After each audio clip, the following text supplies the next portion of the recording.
नमस्कार, मैं डॉक्टर पल्लवी मेहता और आज इस वीडियो में मैं आप सबको एक्टोपिक प्रेगनेंसी के सिम्टम्स क्या होते हैं इसके बारे में जनरल जानकारी देना चाहूँगी।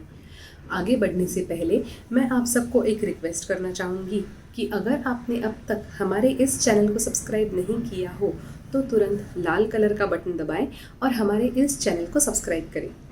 प्रेगनेंसी फर्टिलाइज्ड एग से शुरुआत होती है। यूजुअली ये फर्टिलाइज्ड एग यूट्रस में जाके चिपक जाता है और वहीं पे ये ग्रो होने लगता है। लेकिन अगर ये फर्टिलाइज्ड एग यूट्रस के अलावा कहीं पे भी जाके चिपक जाए और वहाँ पे अगर ये ग्रो होने लगे तो उसे एक्टोपिक प्रेगनेंसी ऐसे कहा जाता है। ज़्यादा से ज़्यादा एक्टोपिक प्रेगनेंसी फेलोपियन ट्यूब्स में देखी जाती है। फेलोपियन ट्यूब्स वो ट्यूब्स होती है जो ओवरीज में से अंडा पिकअप कर यूट्रस में लेके जाती है। अगर प्रेगनेंसी फेलोपियन ट्यूब्स में आ जाए तो उसे ट्यूबल प्रेगनेंसी ऐसे कहा जाता है।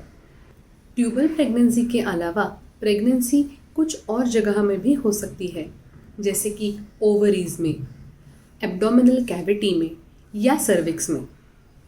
इन बाकी की जगहों में भी अगर प्रेगनेंसी आ जाए, प्रेगनेंसी अटैच हो जाए तो इन्हें भी एक्टोपिक प्रेगनेंसी ऐसे कहा जाता है।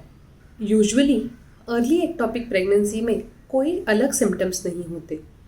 अर्ली एक्टोपिक प्रेगनेंसी की नॉर्मल प्रेगनेंसी से ही मिलते जुलते सिम्टम्स आते हैं, जैसे कि पीरियड मिस हो जाना या फिर छाती भरी भरी लगना, टेंडर लगना, या फिर थकान और नौशिया महसूस होना।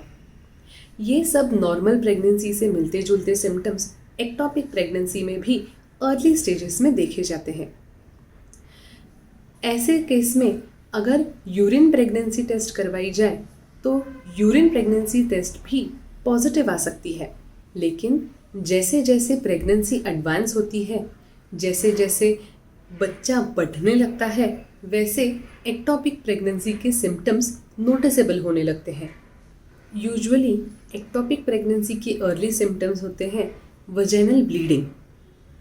प्रेगनेंसी के दौरान यूजुअली ब्लीडिंग नहीं होता, लेकिन एक्टोपिक प्रेगनेंसी में ब्लीडिंग हो सकता है। इसके साथ ही साथ अगर ब्लीडिंग कहीं पे जमा हो जाए तो बावेल मूवमेंट पास करने का सेंसेशन बार बार आ सकता है। कई बार पेट में हल्का सा दर्द भी हो सकता है। एक्टोपिक प्रेगनेंसी का ये दर्द कई बार शोल्डर को रिफर हो जाता है, यानी कि शोल्डर में पेन होने लगता है।